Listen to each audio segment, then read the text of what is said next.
Hi there, this is Joe. I've come down to the beach for my daily permitted bout of exercise, which is more than I normally do, to be fair, but I thought it might be a good opportunity for you to come with me at a safe distance and talk about the rededication of England as the Dowry of Mary, which is happening on Sunday. Obviously, no one will be able to gather at Walsingham as had been going to happen. But the bishops have, and the organisers have said, if anything, it makes it even more important at this time to renew our relationship with our Blessed Mother. If you think that in 1381, when Richard II talked about the dowry of Our Lady, that was just 50 years after the Black Death had swept England.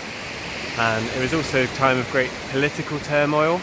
I don't know if you remember Brexit, which 2 months ago was the only thing we had to worry about. Wasn't that nice? Just two reasons among so many why now is a very good time to be recommitting our country and ourselves to the care of Our Lady. So I just want to explain a little bit about both what it means, that title Dowry of Mary, and also its connection with our national shrine at Walsingham. Yeah, it's a slightly odd kind of phrase, a Dowry of Mary. We're used to thinking of the dowry as the price that maybe a bride's father would pay to her new husband. But apparently, actually, in medieval English law, it didn't mean that. It meant a gift that the husband would give to the bride. It would be something of their shared property that would be in her name, that would be specifically hers, her particular treasure, if you like. So if anything happened to the husband, she wouldn't be left destitute, she would have that for her own.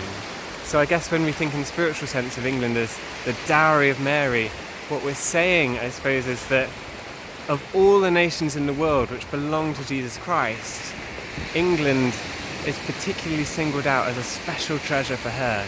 It's like her own rose garden, if you like.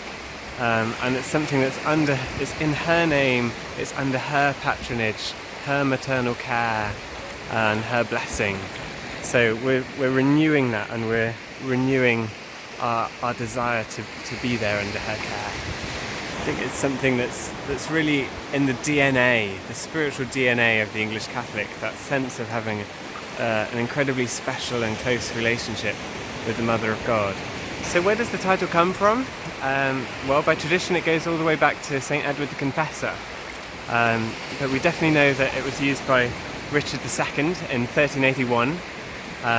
He said, this is your dowry, O pious Virgin, and therefore you must rule it. He almost gave his kingship to Our Lady. And that was at the tomb of St. Edward the Confessor. That scene actually is the one depicted in the famous Wilton diptych, that famous picture in the National Gallery. And it was an act of the king. It was a royal act which has never been rescinded, either by a monarch or by Parliament. So it is still established as a title of England to this day. So I just want to explain about the connection with Walsingham, our national shrine in particular, because it's just of so much significance to us as Catholics in England. So if you don't know the story, or you're a bit sketchy about it, it's really worth exploring. Basically, it begins in 1061 when King Edward the Confessor was king, and this lady, the lady of the manor in Walsingham, small village in Norfolk, named Rocheldes, and she was given an amazing vision.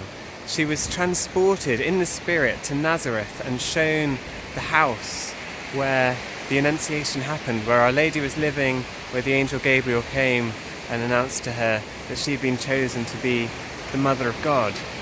And Our Lady asked Rocheldes to build a replica of that house right there in Walsingham. And she did that. She was able to draw up plans, and there's a charming story in the legend about how the craftsmen had gathered all the materials and they'd working all day and they couldn't get them to fit together. They just wouldn't go. They gave up in frustration at the end of the day, and Rocheldes was so anxious. She She couldn't sleep. She spent the night praying, and in the middle of the night she heard this otherworldly singing, these voices, and she followed them to the site where they'd been working on the construction of the holy house. And when she found there, to her amazement, the house had been miraculously completed, and she saw these figures which she took to be angels departing. And when the craftsmen arrived in the morning, they were astonished and said that it was far beyond anything which their craftsmanship could have achieved. So it was that holy house, that house of Nazareth, that became the centre of devotion in Walsingham, and it became a place of pilgrimage from all around the world. It was known as England's Nazareth. It was one of the four great shrines of Christendom in medieval times, on a par with Rome and Jerusalem and Santiago de Compostela. Literally so many pilgrims came there that the Milky Way in the night sky wasn't called the Milky Way, it was called the Walsingham Way, because so many people took that road to Walsingham. That was the setting for Geoffrey Chaucer's Canterbury Tales, of the pilgrims on their way to Walsingham. Kings and queens from all over Europe came there. It had this enormous significance which is almost impossible to imagine now. And what they would do, the pilgrims, they'd come to the Slipper Chapel just outside the village of Walsingham, and they'd take off their shoes, hence Slipper Chapel, and they would walk the last mile to the shrine barefoot. Now there was one man who was so devoted, loved Walsingham so much, that he would take off his shoes early and walk twice as far barefoot, and that man was King Henry VIII. And unfortunately his devotion was short-lived, because when he decided to take to himself that title of head of the church in England,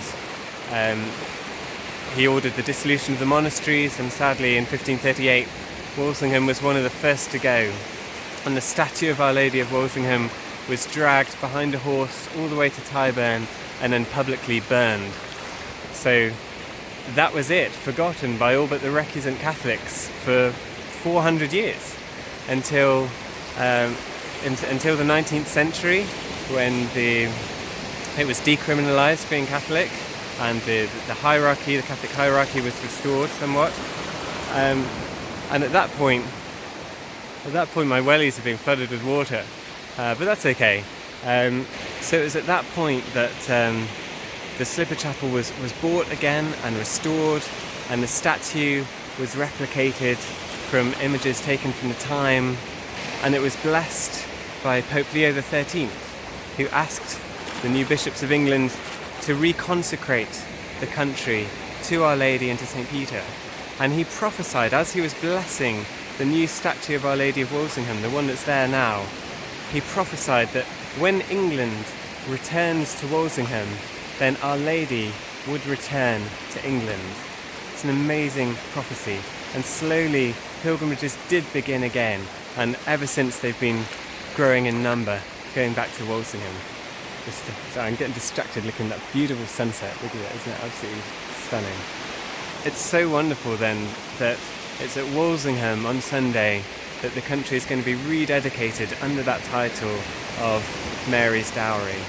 And even though we can't be there, we can very much join in. It's all going to be live streamed on their website. I think part of the 12 o'clock Mass on Sunday, if you go to walsingham.org.uk, you'll be able to watch it and take part in that dedication. It's not just a communal thing for the church, it's also a personal and an individual thing, an opportunity for each of us to kind of rededicate ourselves under that patronage of Our Lady. And you know, maybe that language of dedication to Mary can be a little bit problematic for some people, and it is obviously important to be clear kind of what we mean by that, because you know, we really have to understand that when it's always a consecration to Jesus through Mary. That's what Mary does. She always takes us to her Son, and she could do nothing else, and she would want to do nothing else. It's all about going to Jesus.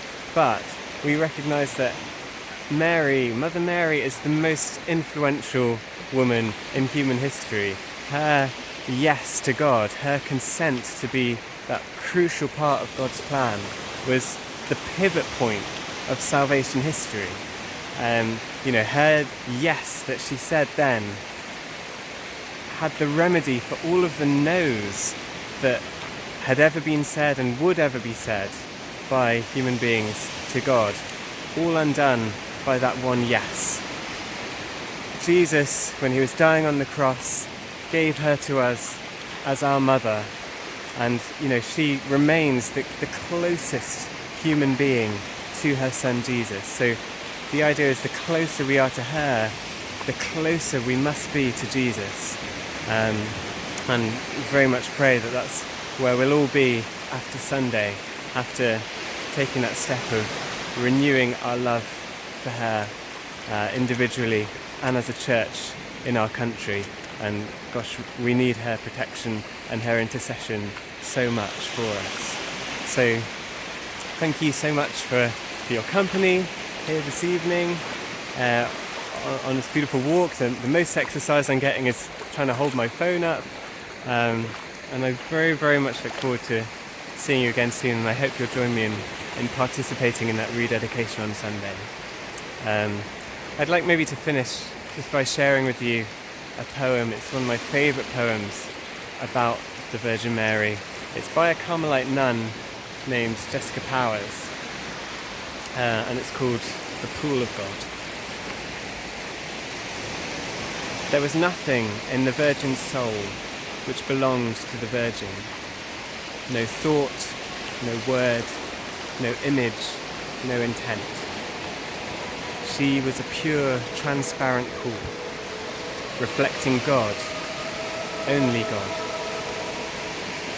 She held his burnished day, she held his night, a planet glow, and shade inscrutable.